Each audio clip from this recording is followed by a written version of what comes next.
નમસ્તે મિત્રો, હું એડવોકેટ નિલેશ અંતાણી મારી યુટ્યુબ ચેનલમાં આપ સૌનું સ્વાગત કરું છું. મિત્રો, આજના વિડીયોમાં ફેક્ટરી એક્ટ 1948 એ વિશે પ્રાથમિક માહિતી આપવાનો મારો અત્રે પ્રયાસ છે. મારી આપ સૌને વિનંતી છે કે છેક સુધી મારી સાથે વિડીયોમાં બન્યા રહેજો. તો ચાલો આપણે શરૂ કરીએ. ફેક્ટરી એક્ટ 1948 હેઠળ કબજેદાર, માલિક અથવા કબજેદાર કે માલિકની ગેરહાજરીમાં મેનેજરે કયા પગલાં અનુસરવા જોઈએ અને કયા પગલાં ન અનુસરવા જોઈએ એની માહિતી આજના વિડીયોમાં આપવામાં આવી છે. જેમ કે ફેક્ટરીઓમાં ધૂળ કે ધુમાડો ફેલાઈ જવાની શક્યતા હોય. કેટલીક ફેક્ટરી એવી હોય છે કે જેમાં ચોક્કસ સ્થાન પર ભઠ્ઠી રાખવામાં આવેલી હોય છે અને એમાંથી સતત ધુમાડો નીકળ્યા કરતો હોય છે. તો એ ધુમાડામાં ગુંગળાઈ ન જવાય, કામદારને નુકસાન ન થાય એ માટે કરીને પૂરતી વ્યવસ્થા કબજેદારે, માલિકે અથવા કબજેદાર અને માલિકની ગેરહાજરીમાં મેનેજરે રાખવી જોઈએ. ફેક્ટરીમાં કામદારોને પીવા માટે આપવામાં આવતું પાણી શુદ્ધ હોવું જોઈએ.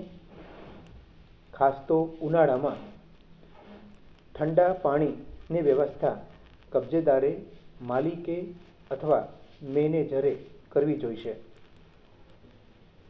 જે ફેક્ટરીઓ વેવિંગ ફેક્ટરીઓ છે એવી ફેક્ટરીઓમાં કૃત્રિમ ભેજ પેદા થતો હોય છે. તો એવા સંબંધે કબજેદારે અથવા માલિકે અથવા કબજેદાર અને માલિકની ગેરહાજરીમાં મેનેજરે યોગ્ય પગલાંનું અનુસરણ કરવું જોઈશે. ફેક્ટરીમાં વેસ્ટ માલ સામાન પડેલો હોય છે.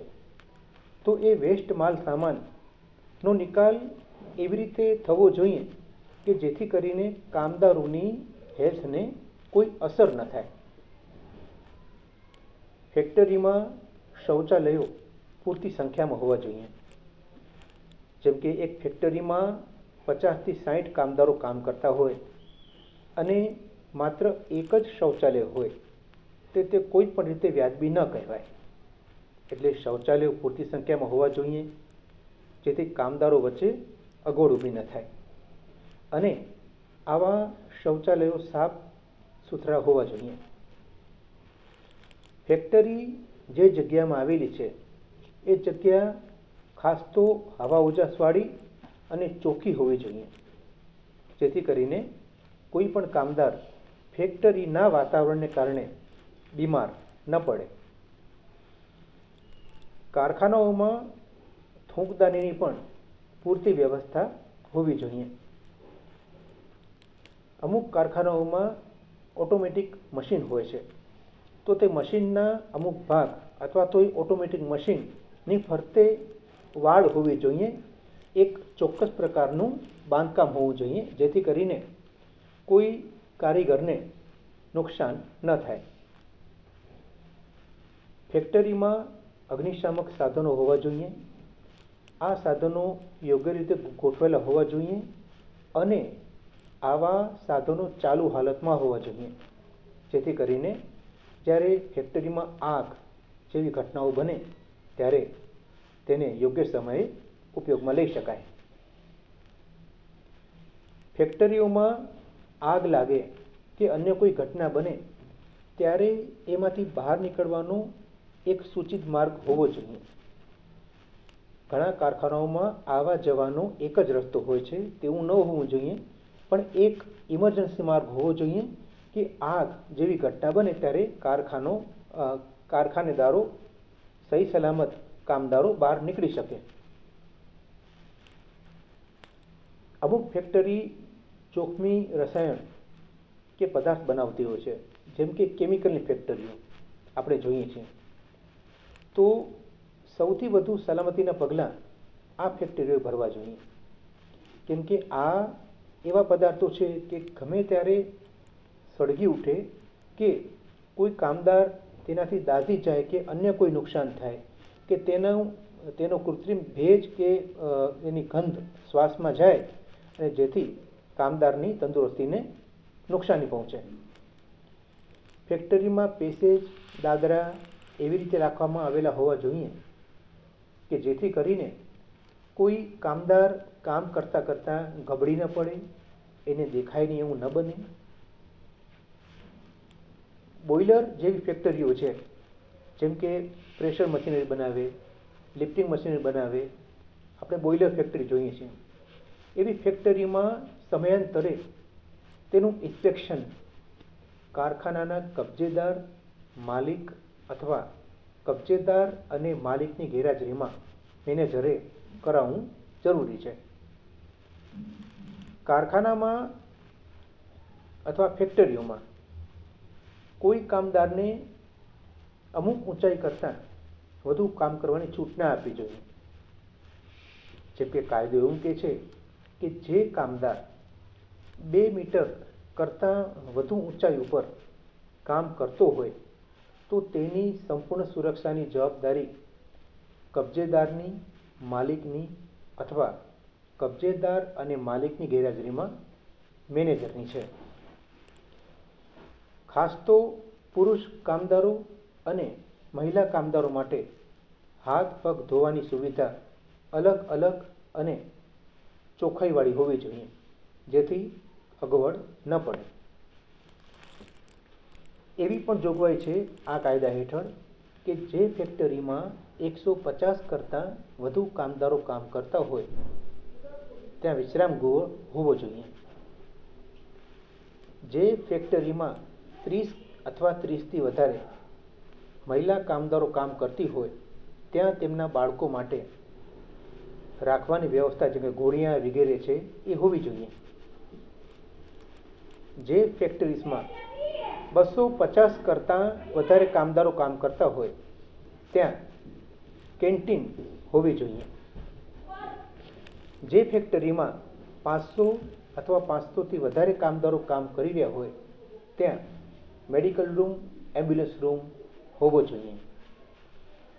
જે ફેક્ટરીમાં 1000 અથવા 1000 કરતાં વધારે કામદારો કામ કરતા હોય ત્યાં આ કાયદાના હેતુઓ માટે સુરક્ષા અધિકારીની નિમણૂક કરવી ફરજિયાત છે. અકસ્માત ફેક્ટરીમાં જો બને તો કબજેદારે, માલિકે અથવા માલિક કે કબજેદારની ગેરહાજરીમાં મેનેજરે 48 કલાકની અંદર તેની જાણ કરવી જોઈશે. કારખાનાના કબજેદારે, માલિકે અથવા મેનેજરે હેલ્થ રજિસ્ટર, ઇન્સ્પેક્શન બુકની જાળવણી, નિભાવ કરવા ફરજિયાત છે, જેથી ગમે તે સમયે ગમે ત્યારે હેલ્થ ઇન્સ્પેક્ટર કે ફેક્ટરી ઇન્સ્પેક્ટર જ્યારે ફેક્ટરીની મુલાકાત લે ત્યારે તે સ્પષ્ટ અને વાંચી શકાય તેવી સ્થિતિમાં હોવા જોઈએ. તેનો નિભાવ ચોખ્ખા અક્ષરોમાં થયેલો હોવો જોઈએ. આ કાયદા હેઠળ એન્જિનિયરિંગ વર્કશોપ છે, કેમિકલની ફેક્ટરીઓ છે, મોટર ગેરેજ છે, ઓઇલ મિલ છે વગેરે જેવી ફેક્ટરીઓમાં અથવા કારખાનાઓમાં કામદારો પોતાના કપડાં મૂકી શકે, તડકે સૂકવી શકે, ધોઈ શકે, આટલે સુધી વ્યવસ્થા હોવી જોઈએ, પુરુષ અને સ્ત્રી બંને કામદારો માટે. આ આપણે જોયું કે ફેક્ટરી એક્ટ 1948ની જોગવાઈ મુજબ માલિકે, કબજેદારે અથવા માલિક કે કબજેદારની ગેરહાજરીમાં ફેક્ટરીના મેનેજરે શું પગલાં ભરવા જોઈએ. હવે આપણે એ જોઈએ કે માલિકે, કબજેદારે કે મેનેજરે કયા પગલાંનું અનુસરણ ન કરવું જોઈએ, અથવા સાદા શબ્દોમાં કહીએ તો આ કાયદાના હેતુ માટે તેમણે શું ન કરવું જોઈએ.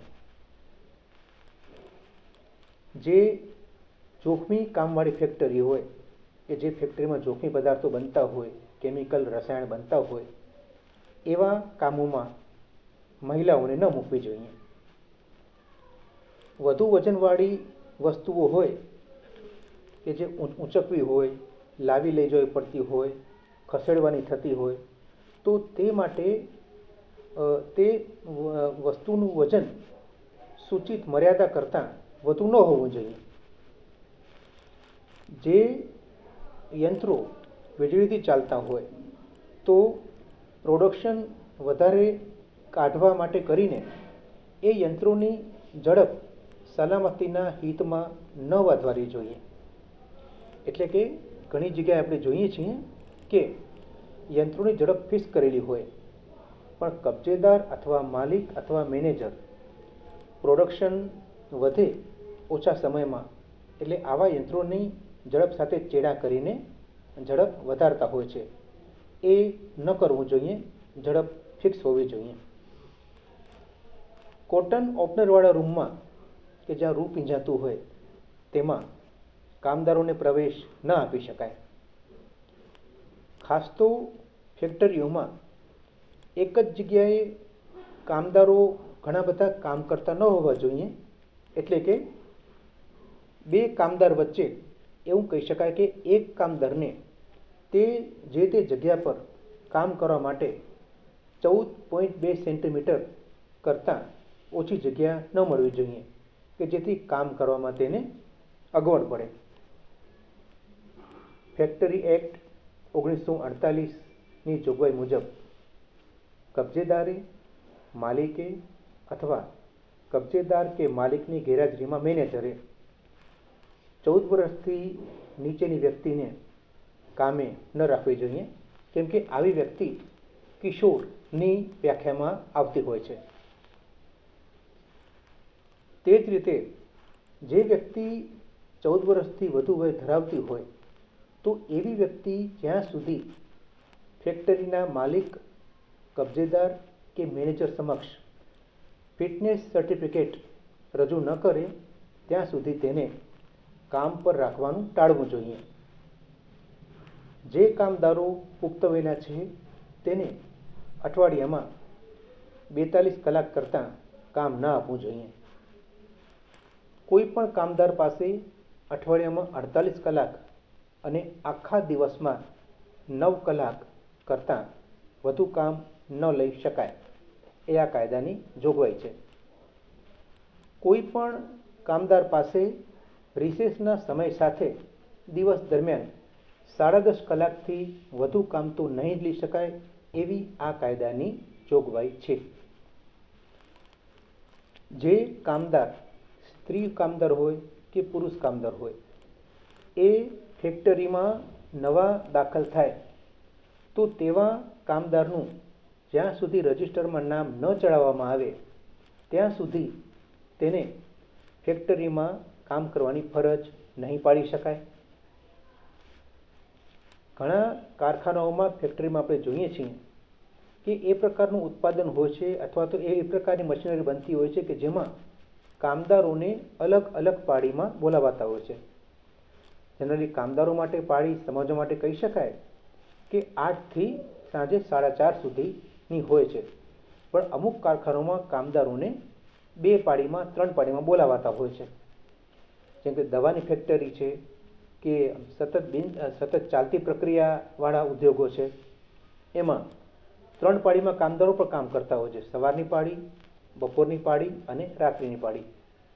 તો તેવા કારખાનાઓમાં કામદારોને કામ કરવા માટે એક સૂચિત સમયગાળો નક્કી કરવો જોઈએ અને તે સૂચિત સમયગાળાનું લખાણ તૈયાર કરી અને તેની એક નકલ ફેક્ટરી ઇન્સ્પેક્ટરને મોકલવી ફરજિયાત છે અને તે પ્રમાણે તે કામદારને અલગ અલગ સમયે અલગ અલગ પાળીમાં કામ કરાવવું જોઈએ. મિત્રો, હું આશા રાખું છું કે મારી મારફતે આપવામાં આવેલી આ માહિતી આપને ઉપયોગી લાગી હશે. કોઈ પણ વ્યક્તિને કોઈ પણ પ્રશ્ન હોય તો એ મને કમેન્ટ બોક્સમાં લખી અને જણાવી શકે છે, પૂછી શકે છે. હું તેનો યોગ્ય ઉત્તર આપીશ. ચાલો ત્યારે મને રજા આપશો. નવા વિડીયોમાં આપણે નવા ટોપિક સાથે જરૂરથી મળીશું.